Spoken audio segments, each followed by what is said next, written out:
बिस्मिल्लाहिर्रहमानिर्रहीम। अस्सलाम वालेकुम।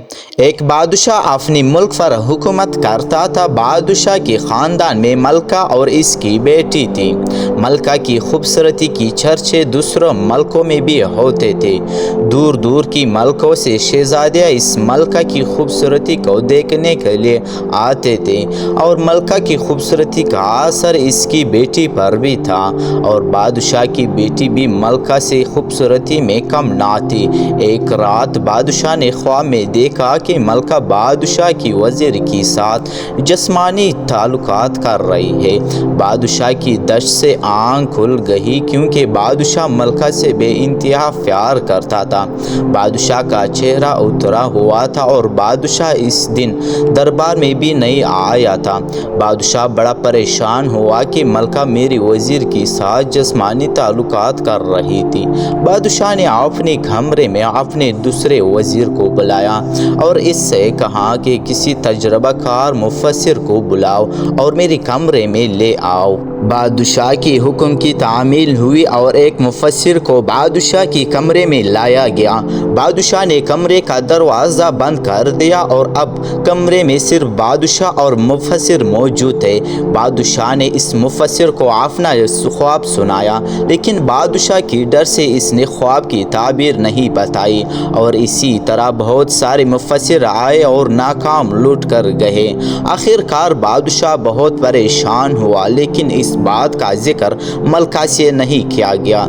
एक दिन बादशाह परेशानी की हालत में काफिले के साथ कहीं जा रहा था, तो बादशाह की नज़र एक बुजुर्ग पर पड़ी जो एक घने दरख्त के नीचे किताबों का मुतालिया कर रहा था। बादशाह ने अपने सिपाहियों को हुक्म दिया कि इस बुजुर्ग को मेरे पास ले आओ। जब बुजुर्ग को बादशाह सलामत की पास लाया गया तो बादशाह ने इसे कहा कि तुम्हारी उम्र और हालत बता रही है कि तुम अहले इल्म हो, और कहा कि तुम अपने इल्म से बादशाह की खिदमत कर सकते हो।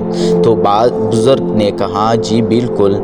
बादशाह इस बुजुर्ग को लेकर महल पहुंचा और इसे सारी सूरत हाल से आगाह किया।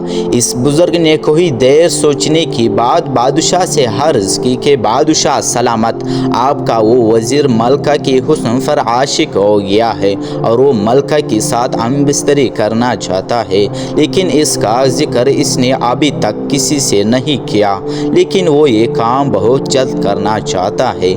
बादशाह को इस वज़ीर पर बहुत गुस्सा आया और इसने अपने दूसरे वज़ीर को हुक्म दिया कि जाओ इस वज़ीर को फांसी दी जाए। लेकिन इस बुजुर्ग ने कहा कि बादशाह सलामत, आप ठंडे दिमाग से काम करें, क्योंकि अगर आपने वज़ीर को ऐसे ही फांसी की सज़ा दी थी तो आपकी बहुत बदनामी होगी और रियाया पर भी आपका गलत तासुर पड़ेगा, क्योंकि रियाया हकीकत से बेखबर है। बादशाह ने इस बुजुर्ग से कहा कि आप ही अपनी तजर्बे से कोई ऐसी तरकीब बताए जिससे मेरी इज़्ज़त पर कोई भी आंच ना आए और ना चेहरा सबके सामने आ जाए। बुजुर्ग ने कहा कि बादशाह सलामत, मुझे इसके लिए थोड़ा वक्त चाहिए। चंद दिनों का वक्त लेकर बुजुर्ग दरबार से निकल गया। एक दिन वही बुजुर्ग वही दरख्त के नीचे किताबें अपने गोद में रखे सोच रहा था कि आखिर इस वज़ीर को कैसे गलत साबित करूं कि कोई आंच ना आए। बुजुर्ग सोच रहा था कि अचानक एक खूबसूरत तोता इसी दरख्त की टहनी पर आकर बैठा। बुजुर्ग की नज़र इसी पर पड़ी तो बुजुर्ग भी दरख्त पर चढ़ा और तोते को पकड़ लिया और तोते को बगल में छुपाए महल में पहुंच गया और वज़ीर से दरख्वास्त की कि मुझे इस महल में मौजूद सबसे खूबसूरत पंजरा दिया जाए।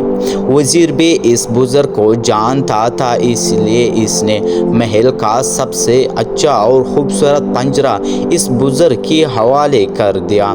दरबार लगा। अगले दिन दरबार लगा और बादशाह सलामत लोगों की मसाइल हल कर रहा था। बुजुर्ग दरबार में दाखिल हुआ और कहा कि बादशाह सलामत, मैं आपके लिए एक बहुत ही कीमती तोहफ़ा आपके लिए ले आया हूँ। आप मेरा ये तोहफ़ा कबूल फरमाएं, क्योंकि ये तोहफ़ा आपके लिए बहुत मुफीद साबित होगा। بادشاہ نے پوچھا آخر اس طوطے میں کیا خوبی ہے؟ بزرگ نے جواب دیا بادشاہ سلامت، یہ طوطا ہر جمعے کو آپ کی جان و عزت کی دشمن کا نام بتائے گا۔ بادشاہ یہ سن کر بہت خوش ہوا اور ملکہ بھی اس طوطے کی بہت تعریفیں کرنے لگ گئی۔ لیکن وہ ملکہ کا عاشق وزیر نے بھی یہ ساری باتیں سنی۔ وزیر کی پہروں سے زمین نکل گئی اور وہ سوچنے لگا کہ آخر اس طوطے کو کیسے مارا جائے۔ اب بزرگ نے بھی بادشاہ سلامت کو طوطا تحفے میں دینے کا مقصد بھی بتا دیا کہ طوطا کون سا کیا کام کرتا ہے۔ بادشاہ نے دوسرے وزیر کو حکم دیا کہ اس طوطے کو محل کی باغچے میں رکھ دو۔ اس کے بعد بادشاہ، بزرگ اور چند سپاہی کڑی اس طوطے پر نظر جمائے بیٹھ گئے، ایک کونے میں ایک سیٹ پر بیٹھ گئے۔ جب آدھی رات کا وقت ہوا تو ملکہ کا عاشق وزیر چمکتا ہوا خنجر لے کر اس طوطے کی پنجرے کی اوپر پہنچ گیا، اور جیسے ہی طوطے پر وار کرنے لگا تو بادشاہ کی سپاہیوں نے اس کو رنگے ہاتھوں پکڑ لیا، اور یہ سارا منظر بادشاہ اور بزرگ دیکھ رہے تھے۔